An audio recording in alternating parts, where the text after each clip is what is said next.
I never thought I'd see action again, not since my last deployment in Syria. After retiring from the Army's elite recon platoon, I moved deep into the Appalachian woods, far from civilization, far from people. The Homeowners Association, yes, even out here, was more of a formality. I barely paid attention to it. My cabin was on the outskirts of their jurisdiction, and I liked it that way. But sometimes, trouble doesn't knock. It breaks the door down. It started with a letter, a neatly folded envelope, no stamp, left on my doorstep. You're in violation of HOA Code 73.1, unauthorized structure expansion. Failure to comply will result in escalation. My cabin hadn't changed in 5 years. No additions, no renovations. I built it myself with my own hands. I ignored it. A week later, the same message was spray painted on the side of my cabin in red. Not just petty vandalism, this was a threat. I sent a drone out that night, silent and infrared equipped. I caught 3 figures on the edge of my property. No ID, no markings. One of them was carrying a police scanner. That's when the unease began to creep in. The next morning, 2 men in uniform came knocking. Sheriffs, or so they said, but I'd served long enough to recognize a fake badge and an unsure posture. Their boots were too clean, their belts held airsoft-grade gear, and when one of them called the other sergeant with a smirk, I knew they were fakes. Mr. Reeves, one of them said, "We've received reports of drug activity and stockpiling of weapons on this property. We'll need to conduct a search." Got a warrant? I asked. No need. The taller one replied, touching the butt of his sidearm. You wouldn't want this to get messy, would you? I kept my composure. Give me a moment, I said, stepping inside. They didn't know I had pressure sensors along the porch and a biometric lock on the back door. I tapped out a message to my old unit's private server. Need eyes. Hostiles posing as LEOs. Likely tied to local HOA. Possible op cover. 15 minutes later, I walked back out with my rifle slung low, but visible. You boys can try and force your way in, I said, but this place is monitored, and I've just uploaded your faces to 5 law enforcement facial databases. The fake cop stiffened. The tall one looked at the other, who had gone pale. They turned, muttered something about checking with the sheriff's office, and left. But that wasn't the end. That was the start. That night, I received an encrypted video call. It was Kane, former sniper, now working in cyber intel for private defense. His face looked grim. You weren't imagining it, he said. That HOA's a front. For what? A corporate land grab outfit called Morrow Estates.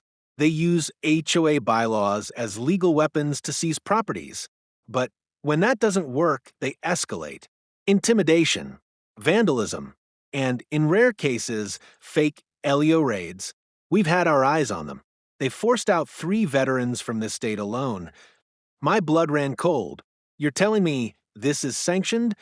Not legally, but their ties run deep. Ex-cops, security contractors.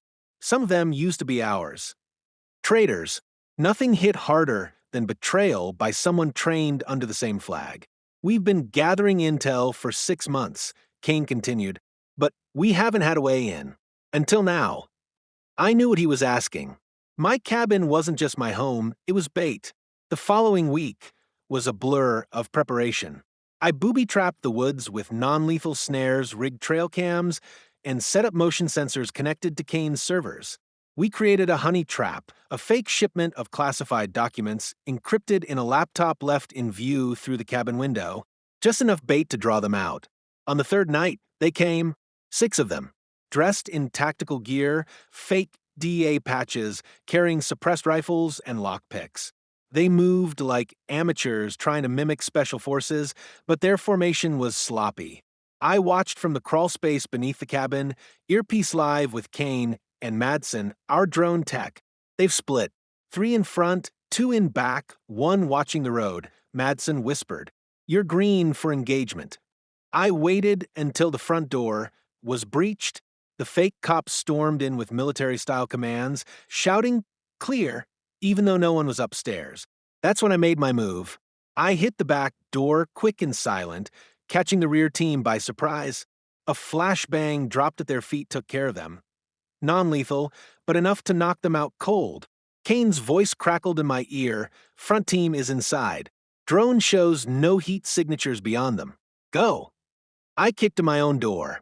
The leader was rummaging through my desk when he turned, weapon raised, but I was faster. I disarmed him with a practiced twist and drove him through the table. Another one lunged at me from behind, but the fight lasted all of 10 seconds. Training took over. I didn't enjoy it, but I didn't hold back either. When it was over, all 6 were zip-tied, unconscious or groaning. Kane had already pinged his contacts. Legit, law enforcement showed up 40 minutes later, including a real DEA agent and 2 federal marshals. The moment the fake badges and weapons were laid out, the marshals looked at each other. Morrow again, one muttered, "Third time this quarter." They arrested the whole group. Under pressure, the leader spilled everything. How the HOA had been a cover, how Morrow paid them to find properties with weak legal defenses or vulnerable owners. Veterans, elderly widows, people who wouldn't fight back. But they'd picked the wrong target this time. And they didn't realize just how long they'd been hunted. 2 weeks later, I was called to a quiet military installation for a debrief. Morrow Estates was under federal investigation. Dozens of employees were indicted, and the front company posing as the HOA was dissolved. The land thefts were being reversed, property deeds restored. But for me, the damage was deeper. They hadn't just tried to take my home. They reminded me that even in peace, the fight sometimes follows you. I stood outside my cabin as dusk fell, the cicadas buzzing in the trees. Kane was on the porch, sipping coffee. "You thinking of moving?" he asked. I shook my head. "No, this is still home." He nodded. "You know, some of the guys, they're starting something. A veteran-owned security and legal support firm. To fight back. Quietly. Legally. You'd be a good fit." I looked at the woods, where the traps had long been disarmed, where the battle had ended, but the mission hadn't. Count me in. Because some of us never really stopped serving. We just changed the battlefield.